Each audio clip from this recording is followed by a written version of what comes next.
Olá pessoal, estamos aqui mais uma vez, hoje para falar de carboidratos.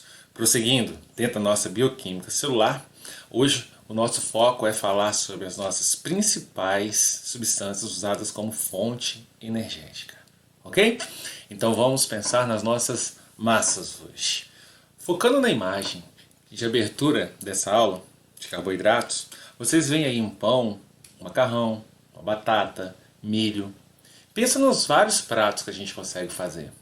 Pensa, por exemplo, no trigo que foi usado para o pão se ele fosse usado para fazer a massa de uma pizza. Pensa nessa batata, mas a batata frita. Se você não gosta da batata frita, pode ser um purê de batata. Pensa nesse macarrão. Integral ou não integral, com bastante carboidrato. E esse macarrão, talvez num prato que leve batata. Pensa nos diferentes pratos que você consegue fazer usando o milho. Pensa no arroz branco. Todo esse estímulo que eu dei agora faz você salivar. Isso demonstra claramente o quão importante é o carboidrato do ponto de vista metabólico. O seu organismo o quer. O seu organismo o espera. Por quê? Quando você tem um carboidrato, seja ele um carboidrato complexo, um carboidrato simples, um carboidrato de fácil digestão ou não, você vai pegar esse carboidrato pós sua digestão ou não e vai utilizá-lo para fazer ATP. Eu faço isso, você também faz. Isso se chama respiração celular aeróbia, ok? Nomenclatura, pessoal, eu coloquei alguns dos nomes, existem vários outros. Então, olha, carboidratos, glicídios, glícides, sacarídeos, hidratos de carbono, açúcares. Eu poderia ter colocado glucídios, mas aí já basta para você entender que eles têm diferentes denominações. A palavra açúcar é sempre interessantíssimo refletir que muitas vezes, mas muitas vezes, o uso dela se dá de forma inadequada. De modo que é mais fácil usar da forma adequada do que da forma inadequada. Porque é simples. É só você considerar que a palavra açúcar é uma palavra que vai ser sinônimo de carboidrato. Ponto. Ok? Fonte primária de energia para o metabolismo da célula. Carboidratos simples e complexos dizem respeito, ou diz respeito basicamente a contexto de dieta, mas é muito importante saber.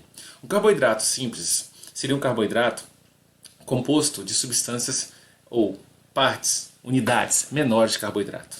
O carboidrato complexo é um carboidrato composto de unidades maiores, polímeros maiores de carboidrato. A gente vai ver isso ao longo da aula, ok? Então, um monossacarídeo, se eu estou consumindo um alimento que tenha disacarídeos, é um carboidrato simples. Estou consumindo um alimento que tenha polissacarídeos, isso é um carboidrato composto, ok? Isso é interessante porque isso te ajuda a adequar a sua dieta. E se eu estivesse falando sobre sobrepeso ou não, carboidrato simples e complexo, a minha escolha na minha alimentação faz toda a diferença. Toda a diferença. Excesso ingerido é convertido no fígado em triglicérides, que é um tipo de lipídio, e armazenado nos adipócitos. Basicamente seria assim, olha, no contexto evolutivo, eu quando tenho carboidrato, eu produzo ATP, ponto. Armazenar carboidrato a longo prazo não tenho mecanismos. Longo prazo seria meses. Ter no meu organismo andar junto de mim. Logo, o que acontece? Eu tenho uma reserva de carboidrato chamada glicogênio. Mas é uma reserva que sempre ela é mobilizada. Ó, eu construo, tiro. Então é assim, é muito dinâmico.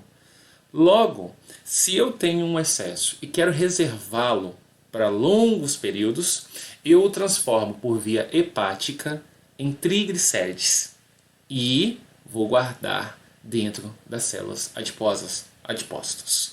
Beleza? Então é isso que nós temos sobre o geral de carboidratos. Dado que o grupo é grande, a gente vai criar uma subclassificação. Então observem bem a classificação proposta. Letra A. Você está construindo agora algo grande. Mas para você construir algo grande, você precisa das unidades pequenas, das partes menores.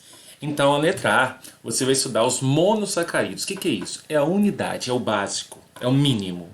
Ok? Esse mínimo, ele é composto de 3 até 7 carbonos. de 3 a 7 carbonos. Ok? Então, um monossacarídeo pode ter de 3 a 7 carbonos.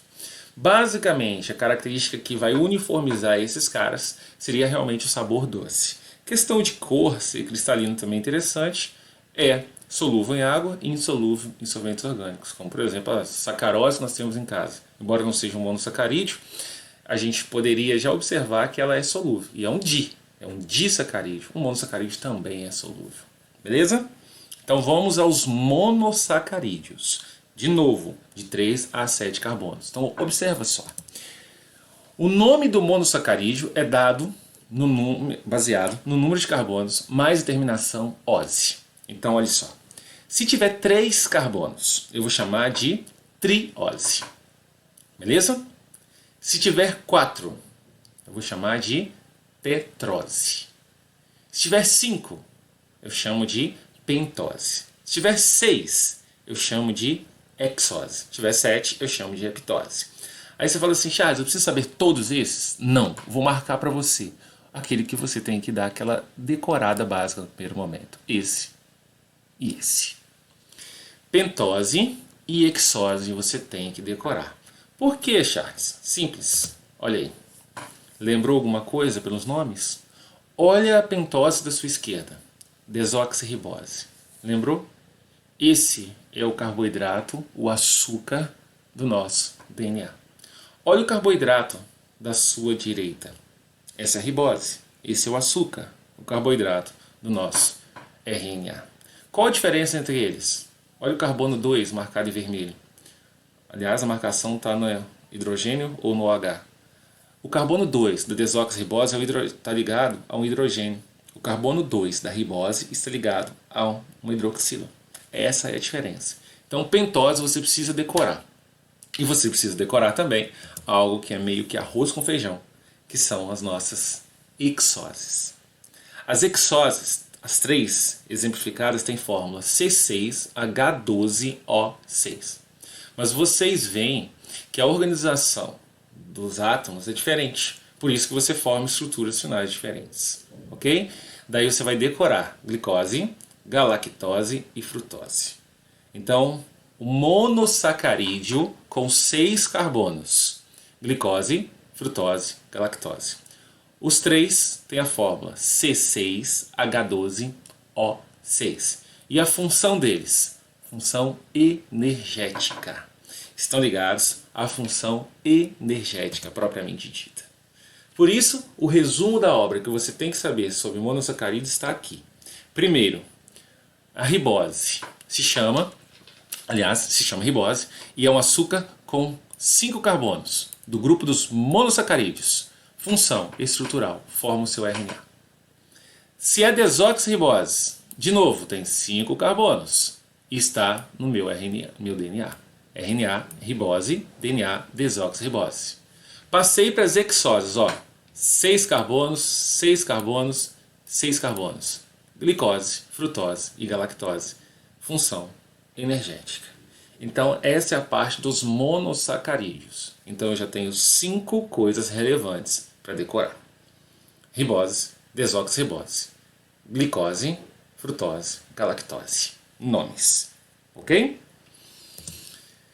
Depois do grupo dos mono. Então, fechei a unidade básica, o mínimo. Digamos que é o tijolo para fazer o muro. Fechei. Agora eu vou para um outro grupo. Esse grupo são os oligosacarídeos. O que é oligosacarídeo? A definição está aí no slide para você. Oligosacarídeo é quando você pega de 2 até 10 monossacarídeos. Então vamos devagar. Ó, eu vou pegar um monossacarídeo e vou unir com outro monossacarídeo. Pum. Unir 2 monossacarídeos. O que eu tenho? Eu tenho um disacarídeo. Não, eu não quero 2 monossacarídeos, eu quero 3. Eu tenho um tri. Eu quero 4 monossacarídeos. Eu tenho tetra. Se eu tiver 5, penta. Hexasacarídeo, heptasacarídeo, octasacarídeo, nonasacarídeo, decasacarídeo. Ok?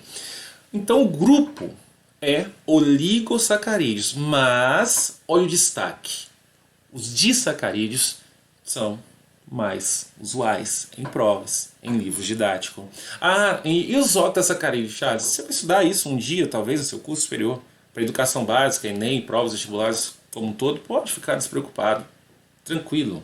Então, a cereja do bolo dos oligosacarídeos são os disacarídeos. Muitos livros didáticos optam por nem falar oligo, já vai direto nos disacarídeos, ok? Então, olhem só. Oligosacarídeos, eu quero focar agora só no di. Então, esse slide diz respeito só a di. Então, ó, são formados quando se unem dois monossacarídeos. Ó, dois. Então, disacarídeo, dois monossacarídeos. E agora você volta comigo novamente e decora uma coisinha. Ou 3 coisinhas. Uma delas você é mais obrigado ainda a decorar. Então, ó. Você tem um disacarídeo que se chama maltose. A maltose é um disacarídeo. Então, ela é feita de 2 monos. Quais monos, Charles? Se você pegar a maltose, hidratá-la. Olha só, estou riscando aqui. Ó, você hidratou a maltose. Você agora vai ter o quê? Você vai ter 2 glicoses. O que quer dizer isso? Quer dizer que a nossa maltose é feita, constituída, sintetizada, utilizando-se 2 glicoses. Então essa é a parte que eu disse. Tem que dar uma decoradinha de novo. Sacarose. A sacarose é aclamada, chamada de açúcar vegetal. A sacarose, se você hidratá-la e quebrá-la com uma enzima específica, ela vai dar glicose mais frutose. E a lactose. Esse eu diria para você decorar mesmo, porque esse está em ênfase. A gente vai fazer um parênteses sobre esse especificamente. A lactose é conhecido como açúcar do leite. Bem sugestivo, né? Lácteo, lactose.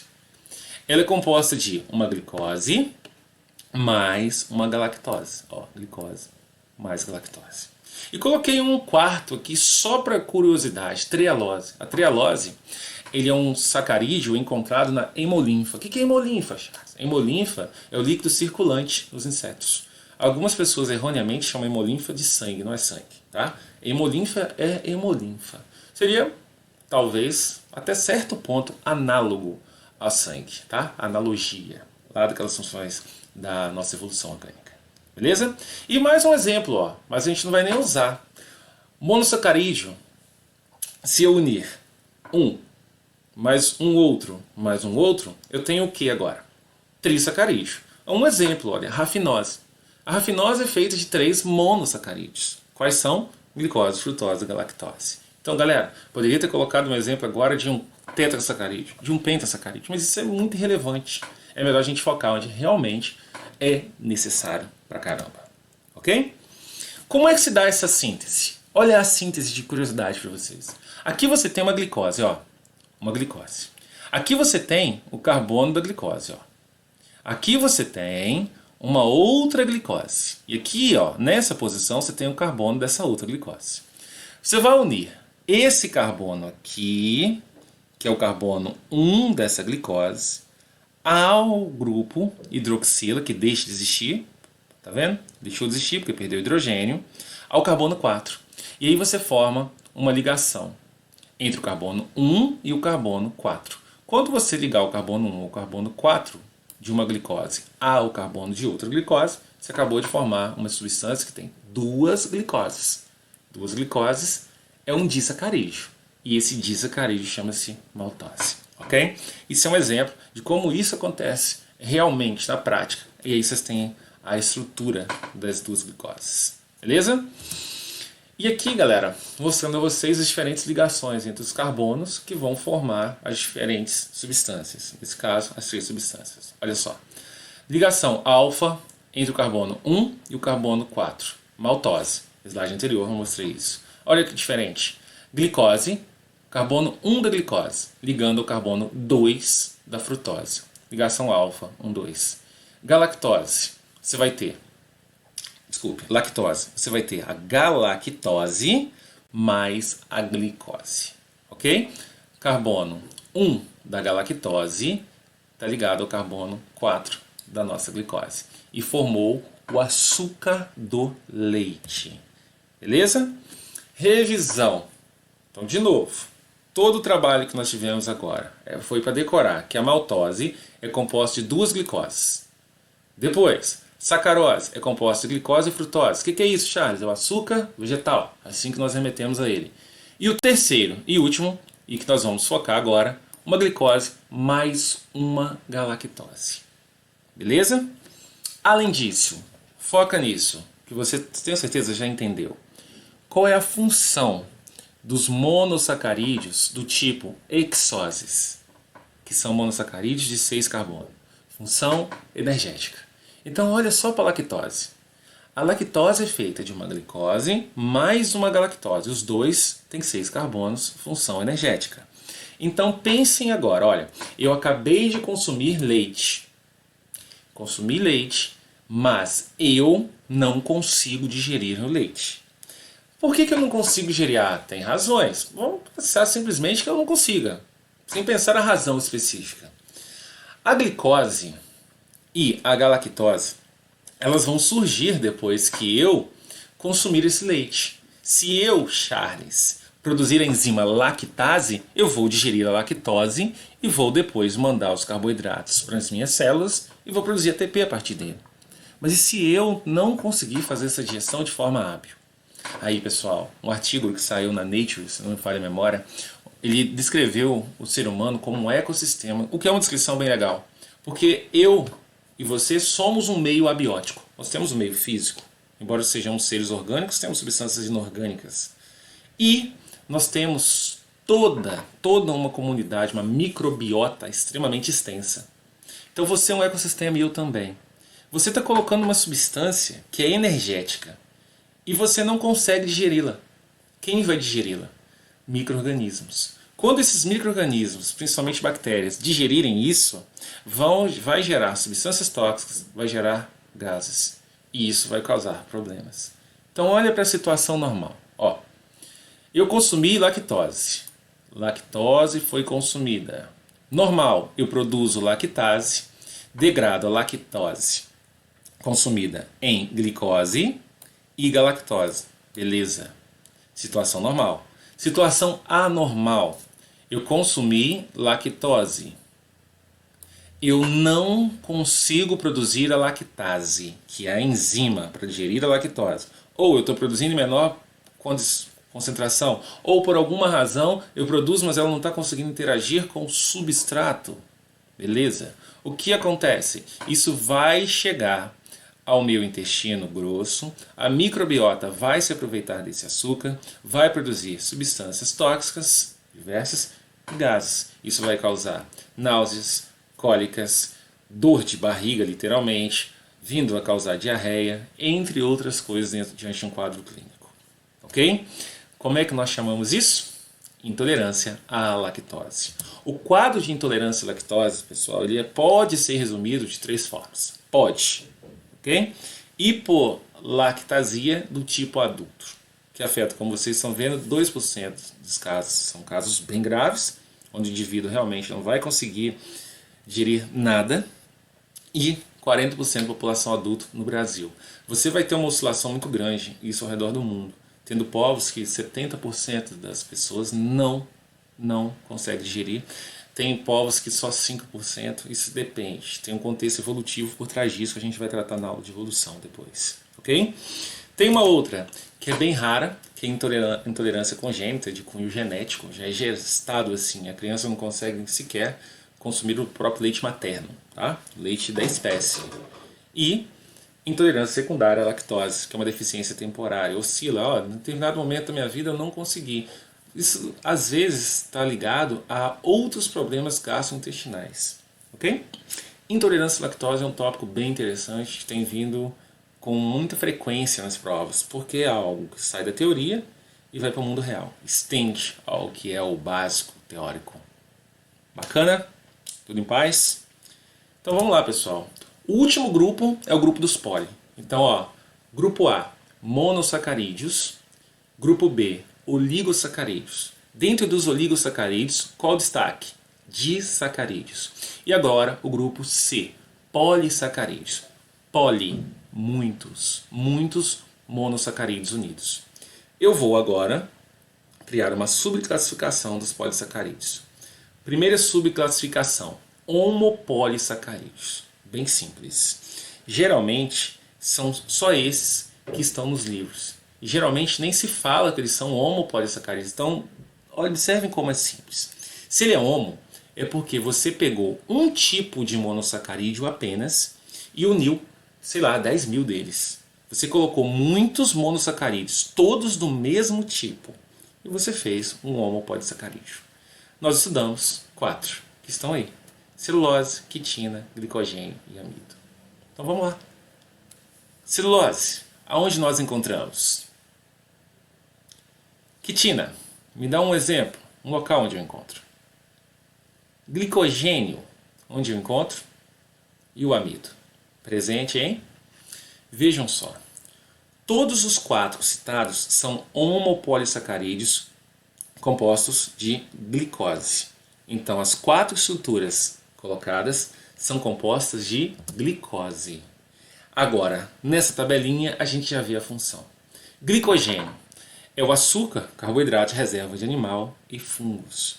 Em nós armazenamos glicogênio no fígado e glicogênio no músculo estriado esquelético, músculo ligado a ossos, ok? Então, em animais é encontrado no fígado e nos músculos estriados esqueléticos. O amido, galera, o amido é o reserva de vegetal. Algas, algumas, como as clorófitas, também armazenam isso, mas armazenar reserva, energia a longo prazo em algas é muito diversificado. Algumas sim. Então, planta é assim. E na planta, ou nas plantas, eu diria para você para pensar nas raízes tuberosas e caule tubérculo. E caule tubérculo é fácil, ó, batata inglesa, ou batatinha, batata, como você preferir. Agora, pensa nas outras coisas que você come. As outras coisas que você come, que vêm debaixo do solo, são raízes. O nosso caule tubérculo, consumido no mundo inteiro, é realmente a batata.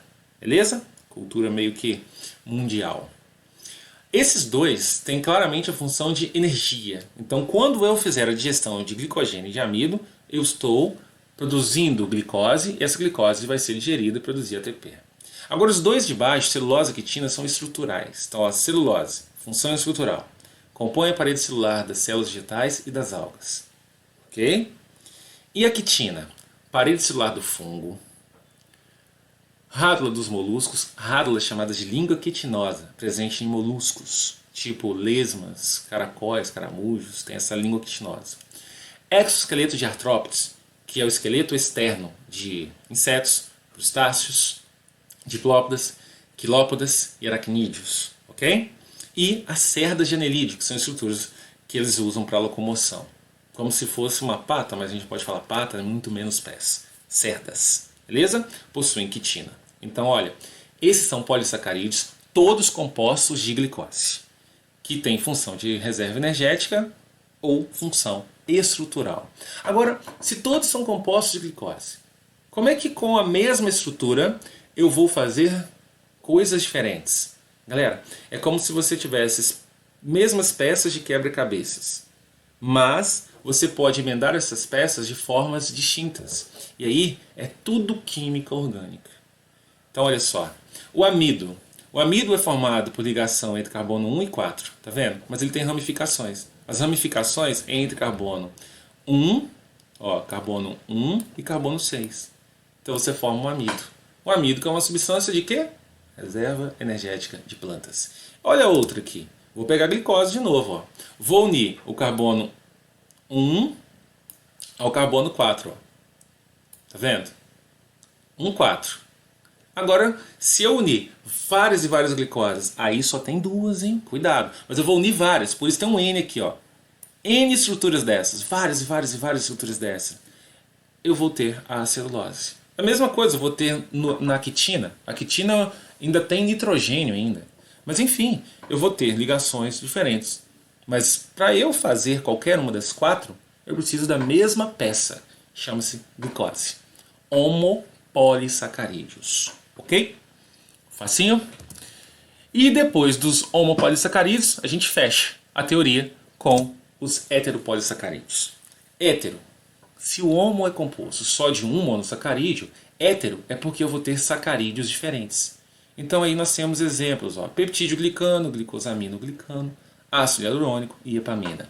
Nesse caso eu coloquei um slide teórico para dar um subsídio legal para vocês. Ó, polissacarídeos, nesse caso os heterossacarídeos, são carboidratos estruturais que fazem parte das estruturas celulares ou extracelulares, tipo um glicocálice. Glicocálice é lipoproteico, mas tem partes ali diferentes, enfim. Peptídeo glicano, glicosaminoglicano, ácido hialurônico e a heparina, que eu citei no slide anterior, tá aí para vocês a teoria. Destaque para o primeiro, peptídeo glicano, porque ele forma parede celular de bactérias. E destaque para o último, heparina, uma substância anticoagulante, ok? Não que os outros dois não sejam interessantes. Olha só, o ácido hialurônico é um polissacarídeo composto de unidades disacarídicas de ácido D-glicurônico e N-acetilglicosamina. O ácido hialurônico é encontrado, por exemplo, na sua derme, onde ele tem uma relação direta com a manutenção de água. Então eu poderia falar assim, a hidratação da derme tem a ver com ácido hialurônico? Sim. Então, ácido hialurônico tem uma relação direta com o fato de nós enrugarmos com o tempo. A perda de ácido hialurônico leva a uma desidratação da derme. Ok? E tá aqui ó, o terceiro ponto, glicosaminoglicanos. Também ó, são heteropolissacarídeos que apresentam ácido urônico que lubrificam as juntas sinoviais. Juntas sinoviais, líquido sinovial. Galera, tá falando de articulação. Está falando do líquido sinovial, que é o líquido que você tem nas suas cápsulas articulares, como ombro, joelhos, ok? E para fechar com chave de ouro, vou te mostrar como o Enem cobra isso. Então olha só. A produção de biocombustíveis é resultado direto do fomento a pesquisas científicas em biotecnologia que ocorreu no Brasil nas últimas décadas. A escolha do vegetal a ser usado considera, entre outros aspectos, a produtividade primária em termos de rendimento e custos associados. O etanol é produzido a partir da fermentação de carboidratos. E quanto mais simples a molécula de glicídio, mais eficiente é o processo. Olha que interessante. Então, ó, ele começa lá em cima falando de biocombustível, fala de biotecnologia. Aí embaixo ele vem aqui lá e fala: o etanol é produzido a partir da fermentação de carboidratos. E quanto mais simples a molécula de glicídio, mais eficiente é o processo. Perceberam que ele usou duas palavras que remetem à mesma coisa? Carboidrato e glicídio. Já é um ponto de seleção. Já está enrolando, já está criando obstáculo. Aí olha bem o comando da questão. Então, textinho, enunciado. O vegetal que apresenta maior eficiência no processo da produção do etanol é, pessoal, tá aqui, ó. A escolha do vegetal a ser usado considera, entre outros aspectos, a produtividade da matéria-prima em termos de rendimento. Então quero o que tiver melhor rendimento. E custos, obviamente, associados. Aí mata tudo. O etanol é produzido a partir da fermentação de carboidratos. E começa aqui, ó. Quanto mais simples a molécula de glicídio, mais eficiente é o processo. Então olhe só. Você tem que achar agora o carboidrato, ou não a molécula, mas digamos o substrato que te der o carboidrato mais simples. Então você vai ter que classificar. Como? Olha a letra A, milho. Qual carboidrato que você imagina que há no milho? O milho, pois, apresenta semente com alto teor de amido. Tá certo. Tá certo. É teor de amido mesmo. Mas pergunta você, classifica para mim o amido do milho. Monossacarídeo, disacarídeo ou polissacarídeo? Poli. Então, olha, ele é complexo. Ele é bem grande, hein? Talvez a rentabilidade não seja muito interessante. B. A mandioca. Interessante. Pois apresenta raízes com alto teor de celulose. Vamos parar tudo. Vejam só. Mandioca é raiz. Você, uma raiz é uma célula, é composta de células vegetais, tem celulose. Beleza, mas será que seria realmente rentável a partir de celulose? Por que a gente está produzindo então etanol a partir de folhas? Parado para pensar? Então o lance é o seguinte, pessoal. A mandioca, sim, seria interessante também, talvez, mas a mandioca não tem celulose. A mandioca tem amido. E se eu pensasse, olha, a letra B, eu mudo de celulose para amido. Qual a diferença entre a mandioca e o milho? Não tem diferença. Então aí são distratores errados, provavelmente. C, a soja. Interessante. Pois a soja apresenta sementes com alto teor de glicogênio glicogênio encontrado em animais e fungos, não plantas. Erro teórico. Letra D, o feijão. Pois apresenta semente com alto teor de quitina. Quitina, parede celular de fungo.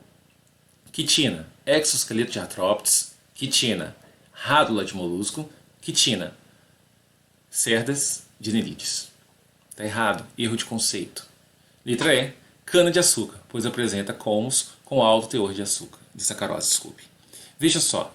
Então agora eu tenho um ponto de comparação entre a A e a E. Volta no enunciado, pontos já marcados. E quanto mais simples a molécula de glicídio, carboidrato, açúcar, mais eficiente é o processo. O que é mais simples, o amido ou a sacarose? Obviamente que é a sacarose. Só um dado para vocês, me parece que no ano de 2008, se não me trai a memória agora, 2010 por aí, os Estados Unidos ele pegou o milho e desviou o milho para a produção de etanol. Isso gerou uma crise, um desabastecimento de ordem mundial. Sabe por quê? Porque eles tiveram que desviar um montante muito maior do que o Brasil desviaria de cana-de-açúcar, se fosse assim. Porque o milho é pouco rentável. Já a cana-de-açúcar é mais. Por quê? Porque o milho é amido. Já a cana-de-açúcar, sacarose. Portanto, queridos, resposta letra E de escola. Certo? Na paz? Meus amigos, por hoje a gente fica por aqui. Me coloco à disposição de vocês sempre, por que for necessário. Nesses tempos, a gente está meio com bastante trabalho, atribulações. Mantenham-se tranquilos, energia positiva, pensamento positivo, sem deixar a peteca cair. Estou aqui para o que vocês precisarem, reitero a vocês, ok? Obrigadão, gente. Até mais. Fica com Deus.